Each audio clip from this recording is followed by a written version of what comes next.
What if Babylon never destroyed Jerusalem? History rewritten. Picture smoke that never rises, a gate that never splinters. The gold of a sacred lamp still soft in the light of dawn. In one corridor of a palace, a king pauses. He breathes. He listens. And the city that, in our timeline, fell in fire, stands. Before we change the path, let's set the scene. The year is 586 BCE. Jerusalem is ringed with siege works. Babylon, led by Nebuchadnezzar II, is the heavyweight empire of its day. Inside the walls, King Zedekiah rules a trembling vassal state. Famine pinches faces thin. Uneasy prayers drift to the God of Israel. Outside, tower after wooden tower grinds forward. Rams pound the walls like drums. This didn't happen overnight. Years earlier, Babylon's grip tightened across the region. Judah had already bent the knee, then straightened it again, looking for an opening, looking toward Egypt for help. The prophets warned about this. Jeremiah told the king, "Yield, live, seek the good of the land, even if it's Babylon's land." But politics runs on pride as much as plans, and rebellion has a way of feeling like courage until the consequences arrive. When the gates finally shattered in our history, when soldiers poured through the streets, the temple, Solomon's temple, was torn down. Its cedar and gold carried off. The city burned. Leadership was taken in chains. The people were scattered, some to Babylon, some to Egypt, some left among the ruins. The exile. Songs were written with salt in the ink. Lamentations wept. Ezekiel saw visions by the Kebar River. Daniel worked in the courts of foreign kings. And then, decades later, a new empire, Persia, opened the door to return and rebuilding. Second chances rose in stone, the Second Temple. Synagogues took root in the diaspora. The scriptures were read and copied in new ways. Faith learned to travel. That's the world we know. That trauma and return shaped identities. It framed worship. It seeded a network of communities from Babylon to Alexandria. It set the stage for later empires, for debates in synagogues, for pilgrim crowds at festivals, for 1,000 voices asking what justice meant under someone else's rule. Now, let's turn the hinge. What if the hinge never turned? What if Zedekiah doesn't gamble on rebellion? What if Judah stays a steady vassal under Babylon's watchful eye? What if Nebuchadnezzar never gives the order to tear down those walls? The siege never becomes ash. The temple never falls. In this alternate timeline, imagine the palace at night. Zedekiah walks the corridor. Jeremiah's words are still in his ears. Submit, live, seek the welfare of the city. Zedekiah, in this world, chooses restraint over pride. He sends an envoy to Babylon with gifts, with a vow of loyalty, with a promise. Judean grain will flow, taxes will arrive, and Jerusalem will remain calm. The Babylonian generals, exhausted by wars elsewhere, accept the offered peace. The siege ends quietly. The troops pull back like a tide. And one summer morning arrives without smoke. What changes first? The city exhales. Priests climb the steps of a temple that, in our history, became a ruin. The lamp is lit. Festivals continue uninterrupted. Children learn the same streets their parents knew. The monarchy shrinks into a ceremonial shape, still a crown, but now carefully trimmed by Babylonian policy. The court grows pragmatic. Prophets who once shouted in the streets shift their tone. Jeremiah, instead of dictating lamentations over a city broken, becomes a counselor for surviving faithfully within a foreign power's shadow. Some exile still happens. Babylon had already taken captives in earlier waves. Daniel might still be in the east. Some officials would still serve in foreign courts. But the mass trauma, families torn from a flaming capital, never arrives. The anchor holds. The heartland stays. With the temple still standing, something subtle but enormous happens to worship. In our history, synagogues blossomed as homes away from home, gathering places across the diaspora, keeping identity alive without a temple. Without the Great Break, synagogues develop slower. Jerusalem remains the magnetic center, not the memory of a center. Pilgrimage feasts swell even more, drawing caravans from Samaria, from the coast, from the hills of Judah. A rhythm of life deepens. Harvest, tithe, songs in the courts, and the rustle of scrolls. Language shifts as well, but differently. Aramaic still spreads. The empire uses it like a road that runs through speech. But Hebrew, with the temple as its beating heart, holds firmer. Sermons, songs, and legal rulings stay anchored in a living Hebrew, not an exiled nostalgia. Children grow up hearing it in the markets, not only in scripture class. Scripture itself follows a new path. In our history, the exile forced a hard look at texts, editing, compiling, preserving. The work accelerated because identity was at stake far from home. In this alternate world, the urgency isn't the same. The 5 books are still held high. The prophets still write. But the grand, exile-shaped reflections come softer and slower. Lamentations may never be composed. Its poems of ruin remain unwritten. Ezekiel, if he never sees wheels by the river, becomes a temple visionary on home soil, speaking about purity, about the awe of daily offerings, not about a shattered covenant. And what of Daniel? In our world, he serves in Babylon and Persia, his stories echoing with lions' mouths and fiery furnaces, visions of empires rising and falling like waves. Without the destruction of Jerusalem, Daniel might still be a diplomat abroad. But his tone changes.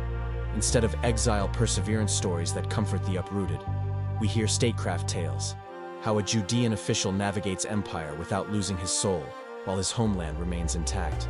The lion's den could still open, but the reason for telling that story would feel less like exile comfort and more like moral compass. Be steady under pressure, because home still needs you.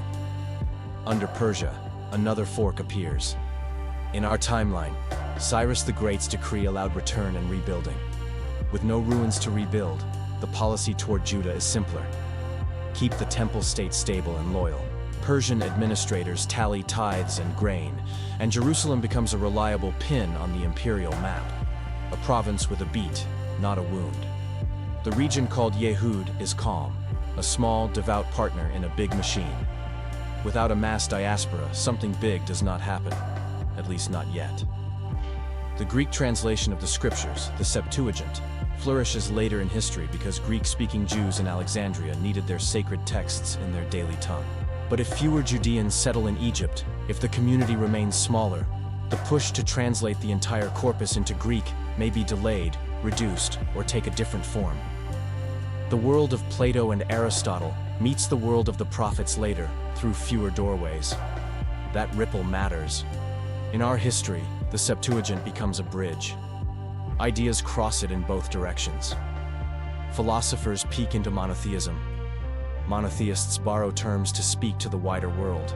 In our alternate path, that bridge has fewer planks. The conversation still happens. Trade ships and curious minds still move.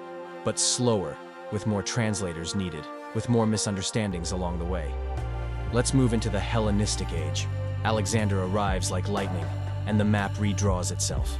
After him, the Seleucids and Ptolemies tug the region back and forth.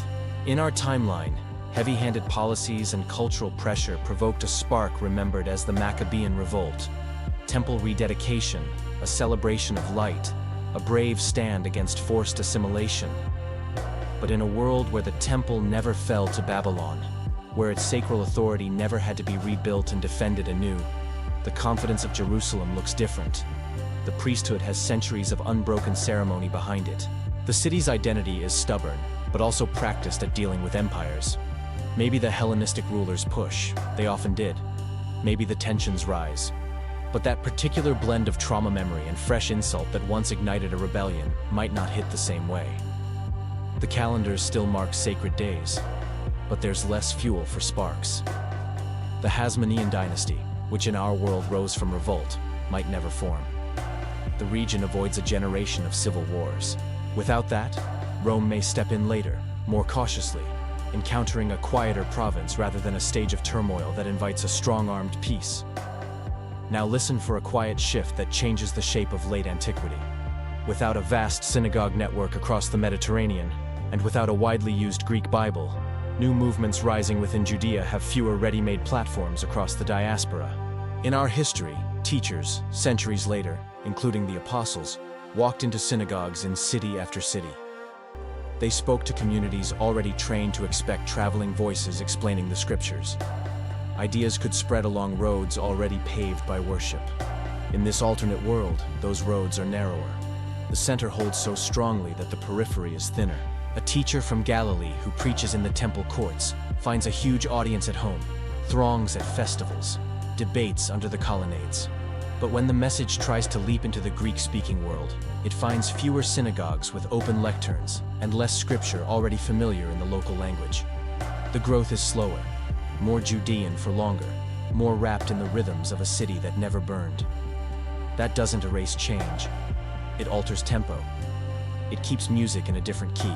Rome still arrives, empires still take an interest in crossroads and coasts, tax collectors still count coins, governors still post edicts. But the frictions, the flashpoints, the timing of uprisings and crackdowns, these are less predictable. The temple, older by centuries, occupies an even larger place in hearts and politics. The idea of tearing it down is more unthinkable, the attachment more ingrained. Revolts might be rarer, but if they come like earthquakes. Before we push further into distant ripples, let me ask you something, and I'm genuinely curious. In this alternate path, which single change feels most surprising to you? The slower rise of synagogues across the world, or the idea that a standing temple reshapes every debate about power and faith for centuries? Tell me in the comments. And if you're enjoying these respectful what-ifs, stay with us by tapping subscribe and sharing this episode with a friend who loves history. Let's keep time traveling. Education in this world tilts toward Jerusalem. Teachers of law cluster near the temple courts. Legal traditions develop more in the city than in far-off academies. In our history, after later traumas, schools in Babylon grow into towering centers of learning, producing legal debates and compilations that shaped communities for centuries.